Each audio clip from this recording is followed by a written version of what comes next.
Sembuh. Yang hadir di sini semuanya sehat? Alhamdulillah, luar biasa. Allahu Akbar. Yes, yes, yes. Masih semangat? Masih. Semangat ya. Hari ini kita akan melakukan pelayanan bimbingan klasikal.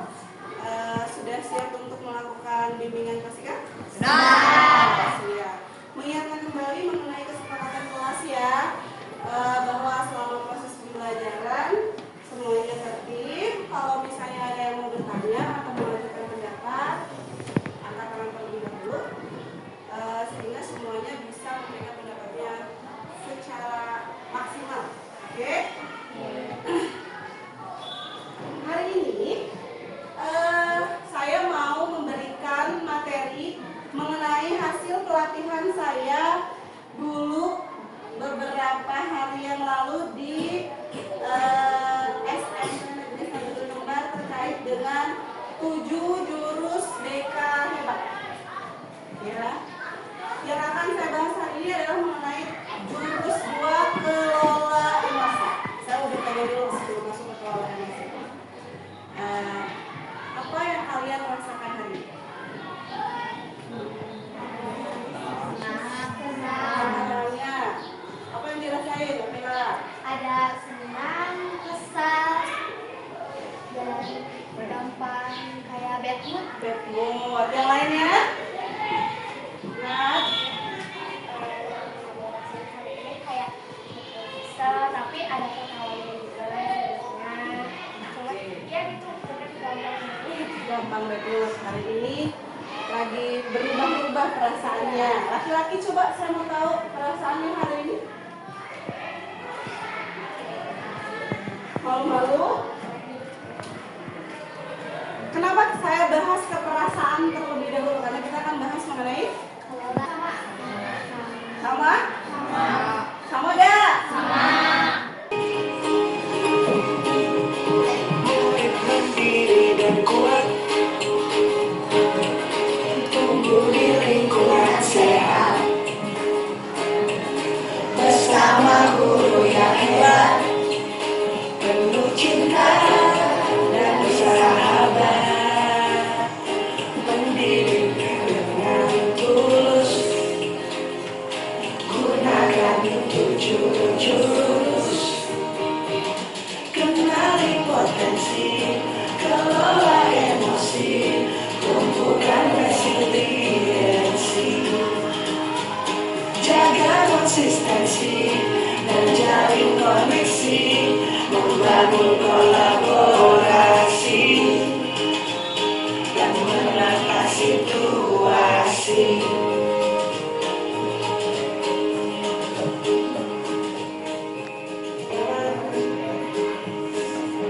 Dan juga menggembirakan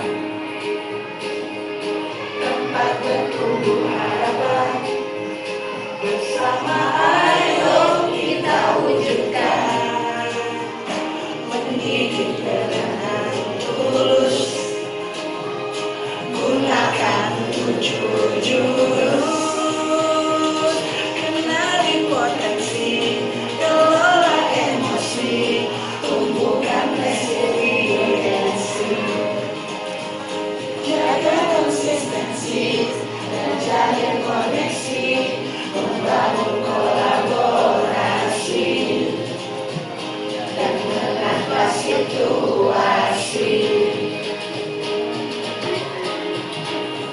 7 jurus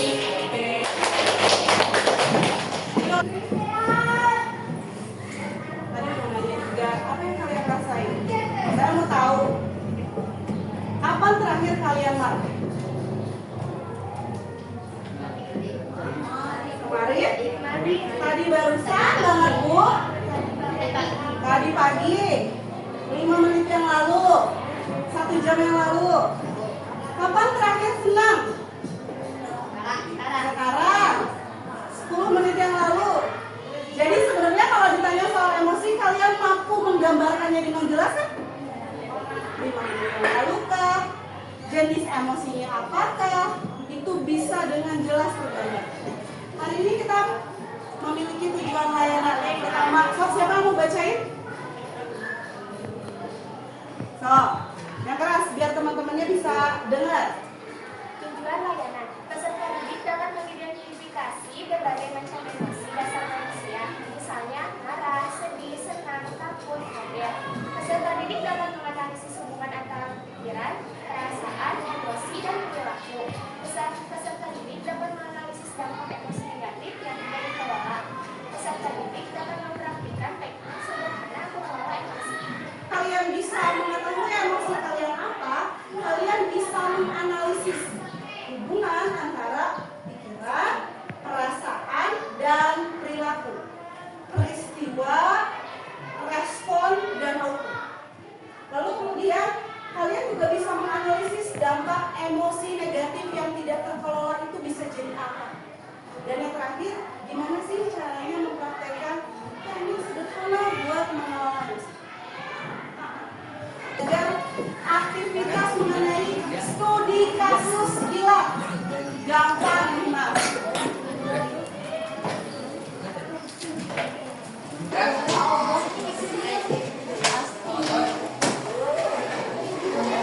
Silakan dikasih nama kelas.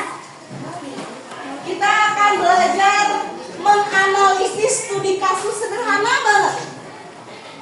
Bisa dibaca di depan. Studi kasus kilat. Ada 3 peristiwa yang akan kalian analisis. Yang pertama, kamu sedang presentasi. Tiba-tiba temanmu menertawakanmu. Apa yang kamu pikirkan? Apa yang kamu rasakan?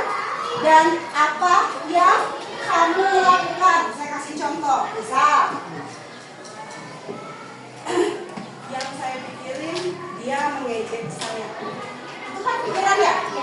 Benar atau tidaknya dia mengejek itu pikiran. Tapi kita ngomongin soal apa yang dipikirin dulu deh. Saya lagi presentasi terus dia juga tertawa.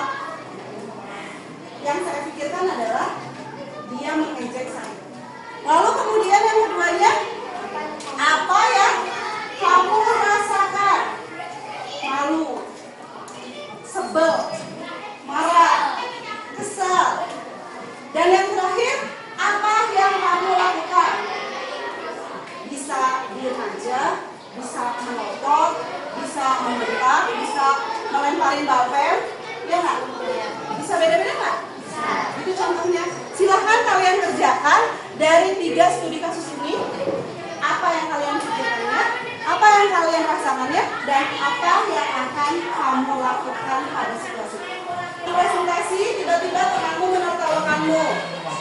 Yang saya pikirkan, dia mengejek saya. Yang saya rasakan, sebel. Yang saya lakukan, langsung. Biasa aja sih kalau saya mau. Iya nggak? Siapa tahu dia emang lagi ngalamun gitu.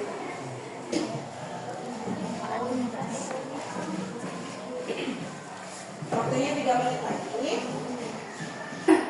Siapa yang mau coba membacakan hasil dari studi kasus yang kalian lakukan?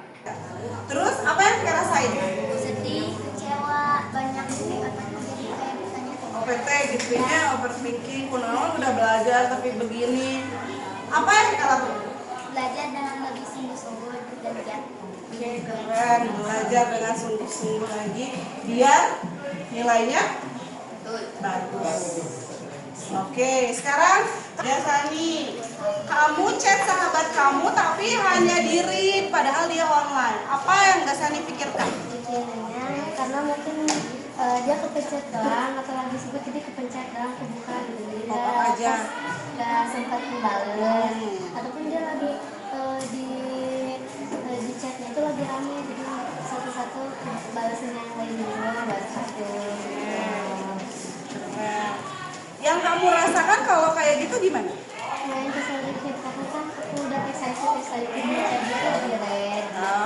Udah excited tapi cuma di-read doang. Pikiran kalian mempengaruhi perasaan kalian? Ya. Ngaruh nggak? Malu banget. Kayak gimana? Coba bisa jelasin ke saya. Kalau pikirannya positif,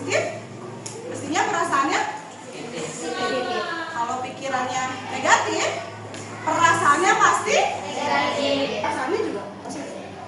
Apakah perasaan kalian mempengaruhi tindakan kalian? Ngaruh nggak? Kalau kita sebel sama orang, tindakan kita terhadap orang itu pasti dipengaruhi sama perasaan itu ya. Dan yang terakhir, apakah tindakan yang kalian tulis itu adalah respon terbaik? Menurut kalian yang kalian tulis tadi adalah respon terbaik? Menurut kamu ada dampak negatifnya nggak? Emosi masih kebayang di diri kalian bahwa emosi itu marah? Itu adalah pernyataan yang kurang tepat. Bahwa kalau bicara emosi adalah marah-marah, itu adalah pernyataan yang tidak tepat. Bahwa emosi adalah perasaan alami yang kita rasakan sebagai respon terhadap sesuatu yang terjadi. Macam emosi. Coba kalau senang gimana? Punya duit banyak, makanan enak, gak ada guru, senang? Senang dikit. Sedih? Gimana sedih? Diam aja. Ada yang sedih nangis? Ada. Ada yang sedih diam aja? Ada yang sedih cemberut? Kalau bisa ditanya? Beda-beda ya? Ada yang nangis sampai ada? Ada. Pertama, agar hubungan selalu lebih baik secara sosial ya. Misalnya kan kalau kamu punya hubungan sosial dengan teman, dengan siapapun, kalau regulasi emosi kita buruk, nggak dikontrol, hubungan sosialnya tuh pasti jadi ada gangguannya gitu. Udah pernah marah-marah, udah pernah ngomongin, udah pernah ngebentak-bentak, jadi temennya juga males. Kedua, fokus belajar biar meningkat secara akademis. Kenapa? Karena secara emosi nggak ada hal yang membebani diri kamu. Kamu cuma fokus pada apa yang kamu capai. Mau orang yang saya mau orang. Kamu tiba-tiba berdebat, panas kerasa deh di tangan, di badan.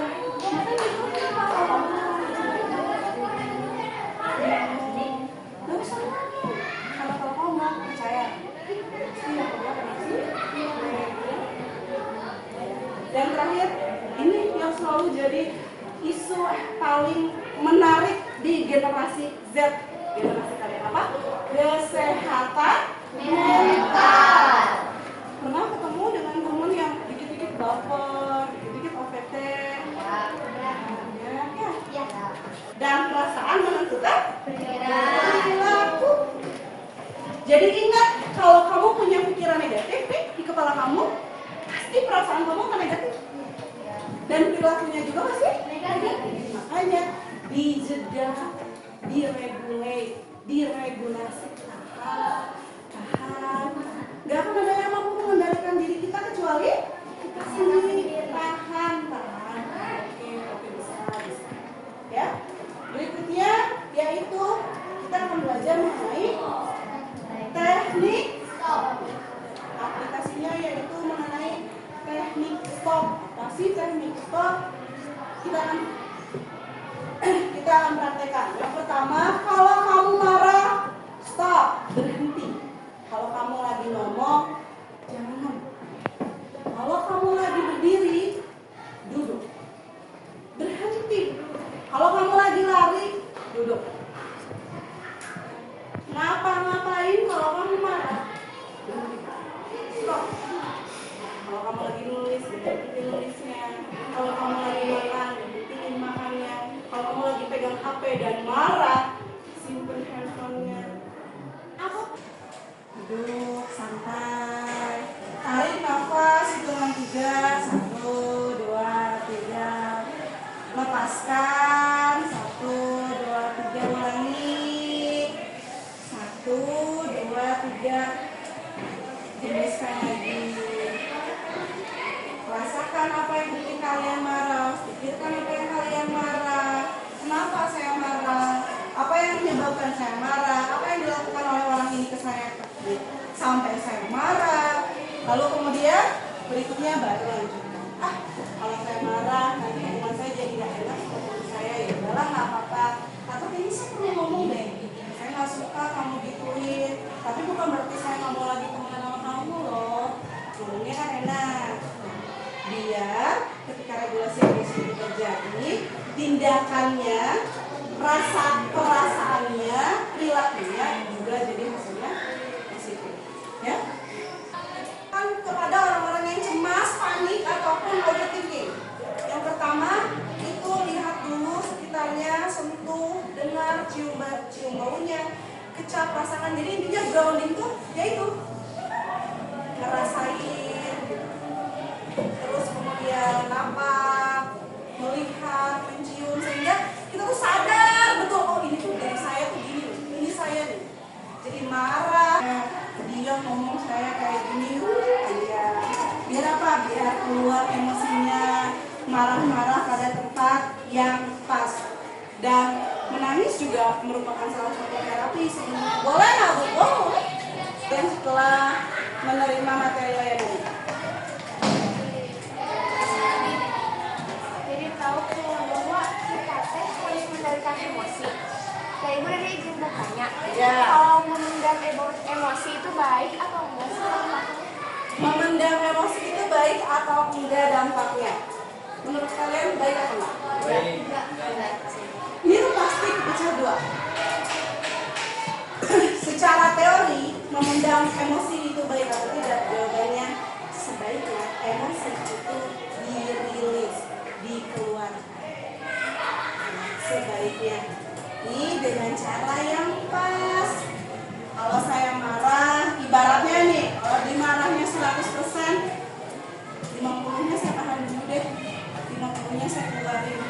Biar nggak terlalu numpuk. Takutnya dia jadi kayak keran air, dia airnya padat, penuh, kerannya kecil, lama-lama jebol. Yang bikin jebol tuh akhirnya apa? Gak ada kendali atas emosi. Kita jadi orang yang tidak disenangi oleh orang lain karena kontrol emosinya jelek. Sebaiknya sih dirilis, sebaiknya jangan ditahan-tahan. Asal dalam kapasitas yang pas aja, jangan terlalu berlebihan juga. Karena begini tuh gak boleh dikeluarin tuh emosi terus kamu meledak-ledak gitu. Apa yang paling penting yang kalian dapetin hari ini? Ternyata saya tuh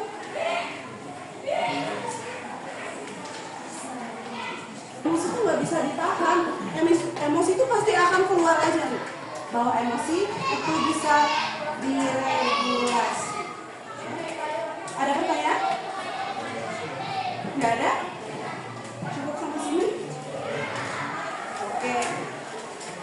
Mulai hari ini karena kalian sudah tahu teorinya, semoga selepas ini ketika kalian memiliki emosi negatif pada diri, kalian tahu cara meregulasi, tahu cara menanganinya, tahu cara menahannya, tahu cara menangani.